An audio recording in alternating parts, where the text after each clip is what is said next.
So basically, to understand binge eating disorder, you do need to understand the concept of the habit genome, and it's based on a neurological loop. So it's made up of three parts. You've got a cue, a routine, and a reward. Now, this loop begins as a creation of a behavior, a method of protection, a reward system for our psychological or emotional physical being, right? The behavior can make us feel empowered, comforted, whatever it is for a short time. And again, it's that potential urge or calling from the lower brain and then your higher brain acting on it. Now, as I mentioned, whether or not it's a positive or negative reward, the doing of the action releases endorphins into the brain and creates happy feelings. So even if it's a negative behavior like binging, gambling, etc., the adverse effects of these highs aren't what the brain addicts itself to. The brain is striving for those endorphins, so it's saying more, and it makes The brain's not thinking about the long-term implications. It's thinking about the short-term implications. If I do this, I'm rewarding myself, so I'm going to give myself a little reward for that. Correct, totally correct. Yeah.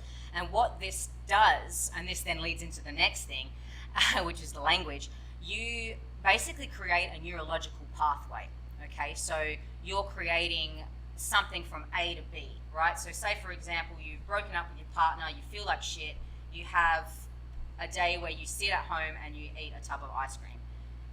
You've made yourself feel a little bit better for a short period of time because ice cream is delicious. Now, what happens is you've there created a path A to B. And what can happen with binge eating is if you've created that path from one emotion, what might happen later on in the week is you might feel another emotion, right? You might feel stressed out about something. Your brain remembers how you felt last time. So it's like, okay, well, last time I felt sad and I ate and I felt better. This time I feel stressed. Maybe if I eat, I'll feel better again. It creates an association. It creates There's a link. An association. Yeah. Bam. So with binge eating disorder, what happens is the links become more and more frequent with different emotional feelings or cues. And the cues can be anything. They can be physiological, so like from time, they can be a place, they can be an event. So for example, a wedding might set someone off and then they might have a concert, and that same feeling of anxiety being around people will then create that feeling or need or that urge to eat again. So the links become stronger and more frequent with different feelings. And that's what essentially binge eating disorder becomes, because it's like the more, or I should say when it becomes extreme, the more feelings that you're having, the more of those neurological pathways are created. And what happens is those pathways, the stronger they become or the more you repeat it, it becomes a habit. So it becomes even harder to break. It's the path of least resistance. Correct. So yeah. I've heard you talk about like trampling grass. Is that right? Trampling grass as creating those pathways. Speak on that. Speak. So basically, when I talk to clients about this, I'm like, let's look at it visually, right? So let's use the example again of breaking up with someone. You are at point A, let's say you've got a big grassy field in front of you, you feel like crap, but you eat some ice cream, you walk across the path of the grass, you stamp it down, and then you feel a little bit better because you've eaten your ice cream. Now what happens is if you feel crappy later in the week, and you do that again, your brain has said, hey, remember last time we walked across that grass point A to B? Let's do it again. And what happens is that grass gets stamped down deeper and deeper and deeper until it becomes a pathway, right? Mm-hmm. And then there's this association, as you said, from point A to point B. You're like, I feel like this now, and those emotions might be a little bit different, but they're connected. And it's like, last time I did this, I ended up over there, I felt better, I'm going to take that path again. Exactly. Now, our goal when we're looking at binge eating disorder therapy is, okay, well, how do we now get rid of that path and create a new one? So let's get rid of A to B and create A to C. Okay, so we then have to find tools and techniques to try and unravel the habit loops that have been created. And that's where things get, again, complicated, because you're not only just looking at the habit loop itself of the behavior, such as, eating. A lot of people are also experiencing language issues, self-talk. They're talking themselves into things, which is actually in itself a habit loop. You know, you can say to yourself, oh, you know what? I'll just eat this ice cream now and I'll start again tomorrow. Guess what? That's a habit loop. And you've just stuck it on top of another one. So it's like we have to unravel things slowly and over time. And that's why I tell people, I'm like, when you're looking at binge eating disorder, this isn't going to go away in 3 months, because there are so many habits that we have to unravel and work on. This is why it's so complex. Yeah. Because you might, like, I'm sure we're going to talk about habit stacking, but like to get to that point where that has become a habit is like you get that signal, you go through that routine, you get the reward, and then, you know, you could be stacking negative habits on top of that. As you said, you're justifying that with how you speak to yourself. You're justifying that with how you feel directly afterwards, you know. So, you know, those habits are going to build in either a positive manner or a negative manner. And the more you let those negative habits build and stack one upon the other, the longer it's going to take to be able to unravel that. Yep, exactly. And, you know, people ask, they're like, oh, your clients have been with you for so long. And I'm like, yeah, and guess what? I had eating disorders for 15 years. Like, they don't just go. Like, you know, they're complicated. You need to work on them. It's like a job. It's honestly like a job. You're trying to unravel behaviors and habits that you've had with you for a very, very long time. And this then leads into the third component, which is why language matters. Like how we talk to ourselves, what we say, what we read, when we read it, and what we see.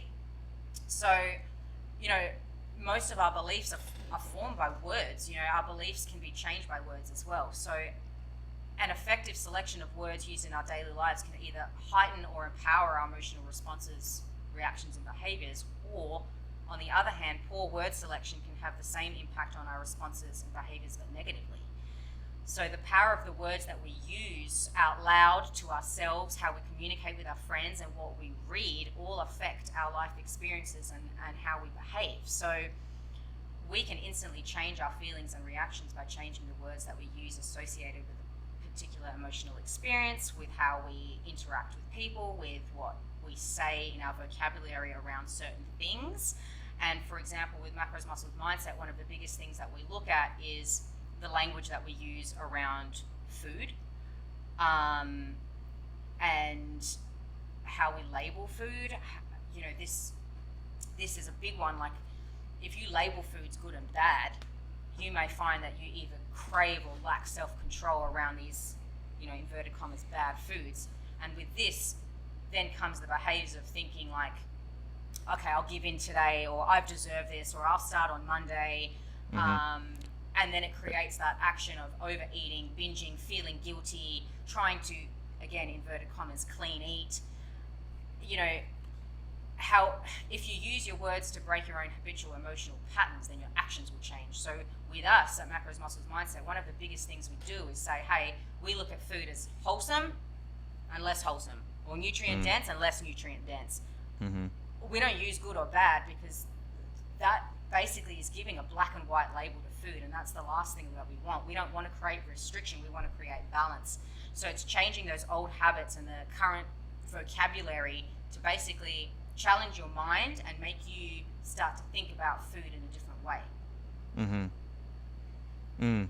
That's interesting. You know, as a coach, we always talk about food as sustenance. Like, this is our energy. We want to be putting good fuel into our body. You know, you don't have a Ferrari and put in fucking Gasohol 91. You know, put like the best fuel that you can into that car so it runs smoothly, and our bodies are the same. Now, there's going to be times where we allow ourselves to, you know, put in some less than optimal fuel, but understanding that the majority of the time we want to be putting good quality fuels in that are going to be serving us. Yeah, and even just there, you've used words that don't label something black and white. You've said less optimal and optimal. I did that intentionally. Intentionally. But, you know, I know that's how you speak to your clients, right? Because obviously you've practiced NLP too. So, you know, these things language affects us in so many ways, and we'll talk about this in the next episode for sure, particularly around social media, but it goes back to how we learn things at school, like the nutritional pyramid, and I know in Australia it's different to the US, but at school it was good and bad. And, in grade 7, we had this weird thing where we counted calories at the age of 12 and tried to work out good foods and bad foods. And, Really? this affects you long term. Yeah, that's another story. Fuck, man. But- I was like learning how to use a computer. How do I turn this thing on? Yeah, so, it goes back to so many things, and visually as well, what you see on social media and what you see in the news, what you see in your magazines, when you see it, all of these things affect how you think about food and how you interact with food and what you choose to do with food. And when you have And that again, urge, that association. exactly. Mm. So when you have that urge in the back of your head, and then it's like, oh, the magazine said I can eat this cake, and then I'll start this diet that's in the magazine tomorrow. Well, Well, you hang on know- a second. I'm like, why are you reading that magazine? Like, that's literally just there to try and like sell product. yeah. So these are the things that affect us on a daily basis, and these are, and we'll go into this in the next episode. But again, language is one of the things that is key to unraveling binge eating disorder. The replacement of words from have to get to, like, I get to eat vegetables every Yep. day. Is much better than saying I have to eat my vegetables. There's a massive difference with how we speak about food. So that is point 3. We've got 2 more to quickly touch on. The 4th one being neuroplasticity, which is something I know again you've touched on in an earlier episode of yours. Essentially, this links into habit loops, but it is the fact that the brain is constantly able to change. So neurons that fire together wire together. So it's the process of forming and strengthening and solidifying neural pathways. So basically what I'm saying is the brain can change. And when we're looking at binge eating disorder in particular, it's something that can be recovered from. And understanding that the brain, it's a sophisticated system. It's there for survival and homeostasis. We have that ability to create new neural pathways, and that's one of the focuses of like understanding the brain, understanding habit loops, understanding neuroplasticity, because that's what will lead us into different behaviors and habit change. Yep. Just to add on to that as well, and kind of ties into your grass trampling that you spoke about earlier, about that those neural pathways. Like, the more you do something, the more it becomes habit, the more those neural pathways get reinforced. And you take like a country dirt track and then a road, and then like the more you do it, it becomes like a fucking 4 or 5 lane highway, right? So how we need to re-establish different neural pathways, we need to start breaking that highway down, right? We start fucking bombing it, we start picking it apart, and then that goes from a 4 lane highway to a 3 lane highway, and then we break that down again, then we break that down again, we break that down again, and then we start creating new pathways. Yeah. And I'm sure that's something we'll touch on. Are we going through that today or in the next episode? No, we'll go through that in the next episode. And then in the next one as well, our 5th component is progressive mindfulness and mindful eating. And a lot of that is actually tools and techniques. So we can touch on that a little bit more tomorrow. But it's essentially, and I know you've actually talked about this in an episode as well, but it's essentially finding some tools and techniques that almost lead you into the next step of behavioral weight loss therapy, and just understanding how to become a little bit more aware of your surroundings with food and the environment that the food is in. If you're at a restaurant, slowing down, how to slow down, putting your knife and fork down, chewing your food correctly, and just becoming more aware. But again, that is one of the stages that moves into tools and techniques, so we can touch on that in the next episode.